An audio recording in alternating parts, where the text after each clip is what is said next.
और चीन के राष्ट्रपति शी जिनपिंग और यूक्रेन के राष्ट्रपति जेलेंस्की के बीच फोन पर बातचीत का रूस ने स्वागत किया है। हालांकि रूस ने यूक्रेन में युद्ध विराम की संभावना को खारिज कर दिया। इससे पहले बुधवार को जेलेंस्की ने कहा था कि यूक्रेन 1991 वाली स्थिति प्राप्त होने पर ही रूस से शांति समझौता करेगा। यूक्रेन में युद्ध विराम की संभावना अभी भी बहुत दूर लग रही है, क्योंकि रूस और यूक्रेन अपने उद्देश्यों को लेकर समझौता करने के लिए तैयार दिख नहीं रहे हैं।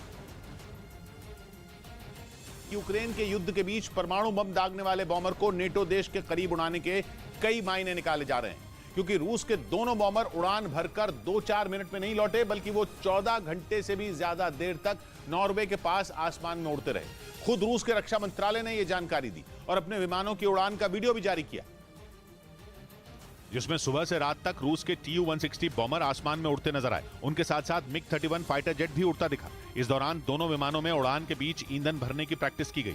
आसमान में विमान में तेल भरना बेहद मुश्किल काम होता है, लेकिन ये जंग के दौरान विमान की क्षमता को कई गुना बढ़ा देता है, क्योंकि इससे हवाई जहाज को ईंधन खत्म होने पर मजबूरन लैंड नहीं करना पड़ता और वो देर तक और दूर तक उड़ पाता है। और Tu-160 तो पहले ही बेहद ताकतवर विमान है।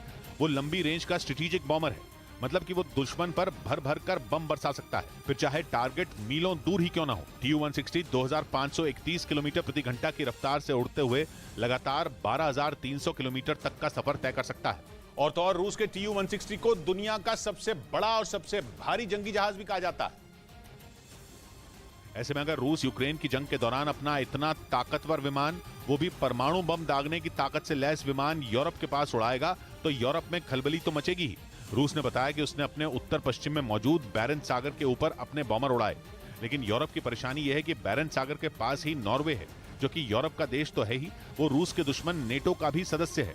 फिर रूस ने यह भी कहा कि उसके बॉमरों ने नॉर्वेजियन सागर के ऊपर भी उड़ान भरी, और नॉर्वेजियन सागर के तो बगल में ही नॉर्वे है। अब चाहे रूस अपने बॉमरों की उड़ान को रूटीन फ्लाइट बताए, उसे पहले से तय उड़ान बोले, लेकिन अपने करीब रूस के बॉमरों को देखकर यूरोप के तो कान खड़े हो गए, क्योंकि अभी 14 अप्रैल को भी रूस ने यहीं पर Tu-160 बॉमर उड़ाए थे।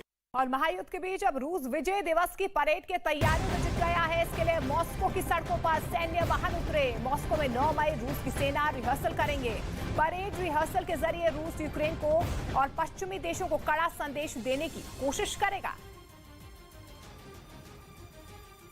बाल्टिक सागर के ऊपर रूस के फाइटर जेट को देखकर ब्रिटेन और जर्मनी समेत कई देशों में हड़कंप मच गया।